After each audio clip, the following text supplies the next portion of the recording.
ulit-ulitin nyo lang. Ay, hindi naman ako. Hindi naman ako. 10 taon na yung ano ko. Wala akong violation. Ngayon lang po. Opo, dapat nag-helmet kayo. Puro.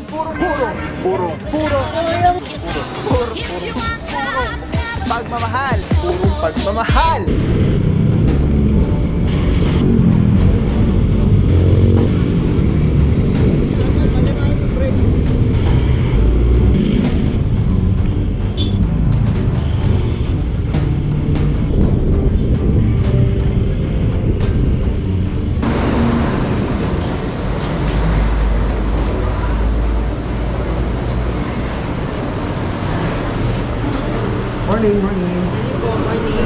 Morning.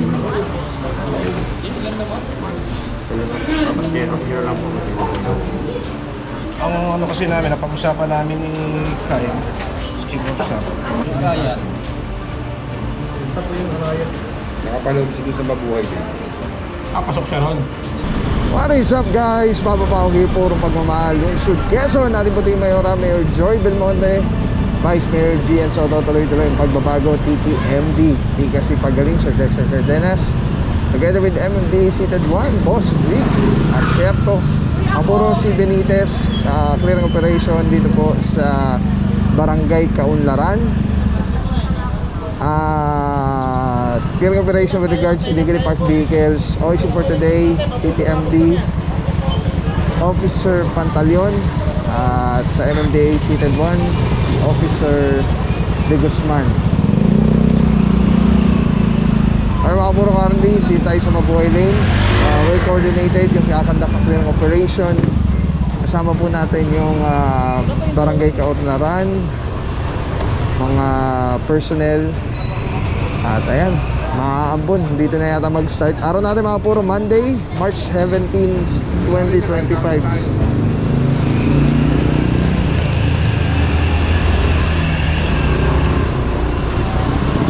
Ito na mga puro, ito po both side no parking po ito. Meron dito isang sedan. At papasok na po dito yung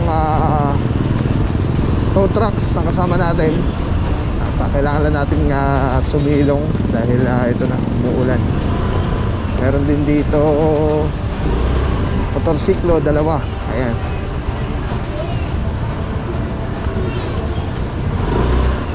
Dito na tayo mag-cover. Ako na, takbo ka na naman.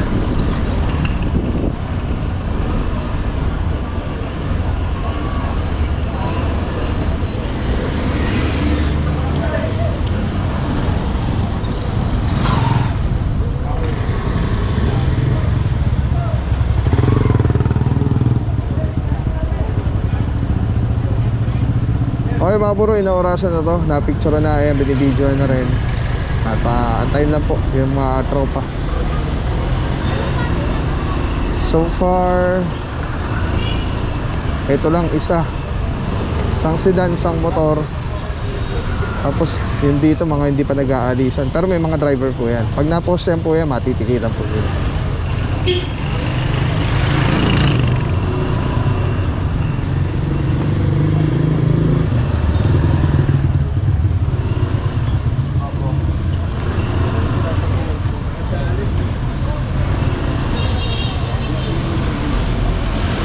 Pero mga puro may driver na, ticket na lang po. Alright, tabi lang mga puro. Let's go guys. Yung motor ko kunin natin namin.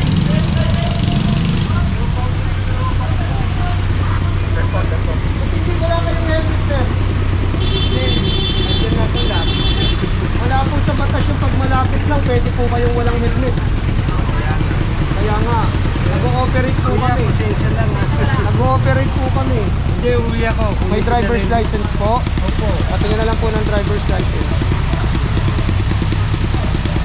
Ongoing operation po kasi, sir. Pasensya na ako kami. Ganitong umuulan, basa ang kalsada, sir. Madulas yan. Baka ma-aksidente kayo. Kung naintindihan ko yung ginagawa niyo.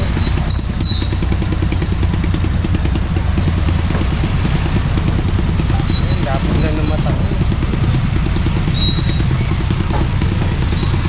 Or mga mga puro, may naparalan dito si Officer Romero. Riding without helmet, no safety helmet. Delikado po. At ngayon pa naman ay basa na ulan. Ito mga puro, nataon na yung isang motorsiklo dito kanina na naka-obstruct dun sa kalsada. Ito, ticket na lang po si Bossing. May lisensya naman.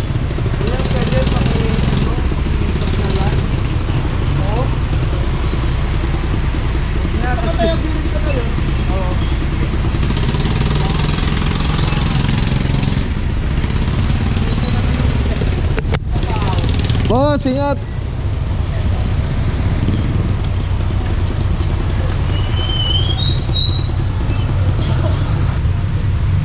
Kaya baka po pwede lang. Hindi po pwede, sir. Kasi, sa pinagbigyan namin kayo, uulit-ulitin nyo lang. Ay, hindi naman ho. Hindi naman ako. 10 taon na ho yung ano ko. Wala akong violation. Ngayon lang po. Opo, dapat nag-helmet kayo. May operation po dito sa area. Pasensya na lang. Pasensya na rin tayo, ha. Issuean lang natin ng ticket. 1.5 na. Ganun po talaga, tay. Wala eh. Ilang araw ba yan? 5 days po. 5 days? Opo. Tapos, Yun po, after 5 days, pag hindi nyo natubos, alarm na po siya sa LTO. Pwede nyo po siyang tubusin online, via online. Para hindi na po kayo maabala, pumunta ng kami pera rin. Sana po sinunod natin yung batas para hindi Kasi doon ako nakatira yung malapit na kalsada na yun. Opo, naintindihan natin yun eh. Punta ako rito, bibili lang sana. Yun nga, sana nag-helmet kayo tayo kasi walang helmet. Kaya nga na nakikiusap sana.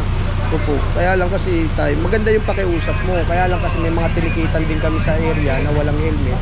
Kami naman yung marireklamo, diba? Ganun na lang tayo, ha? Pasensya ka na, ha? Issue natin ang ticket. Ano yan? Kukunin niyo yung lisensya? Hindi po, babalik po natin yung driver's license. Okay. Alright mga puro, apprehended, riding without helmet. At Ano yan? Mabawasan yung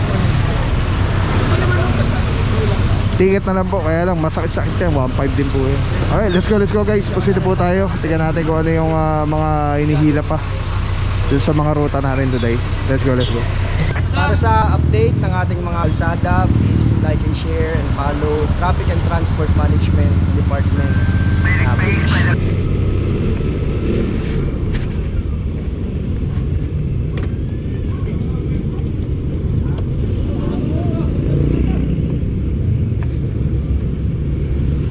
Alright mga puro, labas tayo ng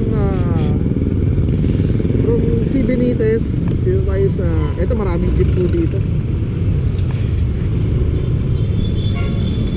PA Bernardo. Wow, malinis ang PA Bernardo ngayon mga puro ha. Usually marami pong jeep dito na nakapark.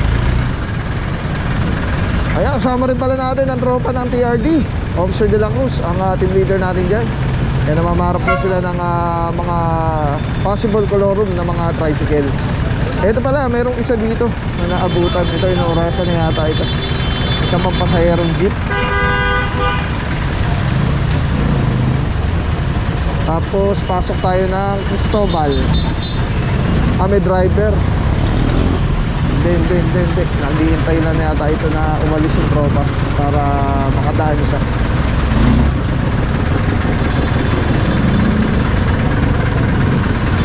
Cristobal, meron po yung one side parking.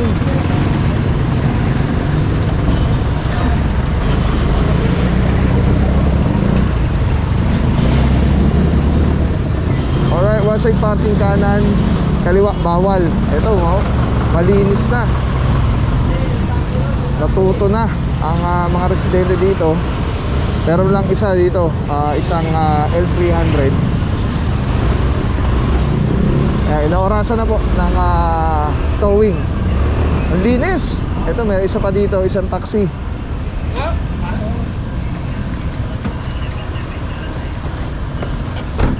Alright, may driver na. Alis na lang. Kumakain daw yata si kuya. Malinis ang Cristobal ah. May isang jeep, may driver. Dito marami. Yan. Dito. Meron dito isang sedan puti. Ito nakaramdam si kuya. Tapos isang SUV. Ito may driver isa. Okay. Wait lang natin na dumating dito yung tropa, yung operation. Cover muna tayo din. Ayun o, nakita nyo? Tinitimbre ng mga tinitimbre ng mga pampasayerong jeep, ng mga driver. Pati sa last time ang tumitimbre yung mga tricycle. Ngayon nakita natin yung jeep, sinabihan na yung mga nandun na may naninikit, may nag-operation. So ito, cover natin itong L300 na to.